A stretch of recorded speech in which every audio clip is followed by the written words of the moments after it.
Goa Organics వారి skin care, hair care, wellness products కోసం AP, తెలంగాణలో డిస్ట్రిబ్యూటర్లు కావాలను వివరాలకు స్క్రీన్ పైన ఉన్న నెంబర్కి కాల్ చేయండి. రెండు తెలుగు రాష్ట్రాల్లో ఓట్ల పండుగ ఇంకొద్ది గంటలే ఉంది.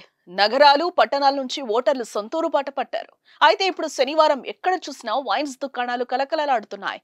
మద్యం కోసం మందుబాబులు బారులు కడుతున్నారు. ఎందుకు అంతలా వైన్స్ దుకాణాలు వెలిగిపోతున్నాయో ఇప్పుడు చూద్దాం.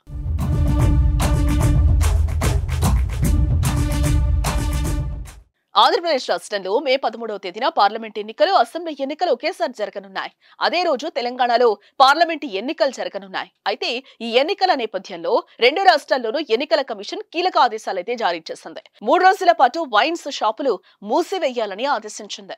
శనివారం సాయంత్రం 5 గంటల నుంచి సోమవారం ఎన్నికలు పూర్తయ్యే వరకు దుకాణాలు తెరవద్దని రూల్స్ పెట్టారు. అయితే గ్రామాల్లో కూలి పనికి వెళ్లేవారు, వ్యవసాయం చేసే కొందరికి ప్రతిరోజు మద్యం తాగే అలవాట్లు ఉంటాయి. వాళ్లంతా 3 రోజులు మందు లేకుండా ఉండలేరు. అలాగే తెలంగాణలో ఎక్కువ మంది మద్యం లేకుండా ఉండలేరు. వీరంతా 3 రోజులకు సరిపడా తెచ్చిపెట్టుకునేందుకు వైన్స్ షాప్ ఎదుట బారులు తీరుతున్నట్టుగా తెలుస్తోంది.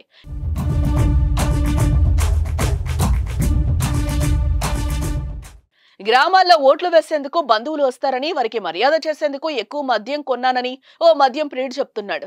ఇటు తెలంగాణ రాష్ట్రంలో లైట్ బీర్లు దొరక్క మందుబాబులు తీవ్ర అసంతృప్తి వ్యక్తం చేస్తున్న పరిస్థితి. అటు పార్టీ నాయకులు ఎన్నికల్లో ఓటర్లకు మద్యం పంచేందుకు కేసులు ఎత్తుకెళ్తున్నారు. శనివారం ఒక్కరోజు రికార్డు స్థాయిలో మద్యం అమ్మకాలు జరిగే అవకాశం ఉందని ఎక్సైజ్ శాఖ అధికారులు అంటున్నారు. మద్యం దుకాణాల ముందు మందుబాబులు బారులు తీరిన దృశ్యం చూసిన ప్రతివారు మందుబాబుల ముందు చూపు బాగానే ఉంది అంటున్నారు. అయితే ఈ ఉత్సాహం ఓటేయడంలోనూ చూపించి ఎక్కువ పోలింగ్ నమోదవ్వాలని మనము కోరుకుందాం.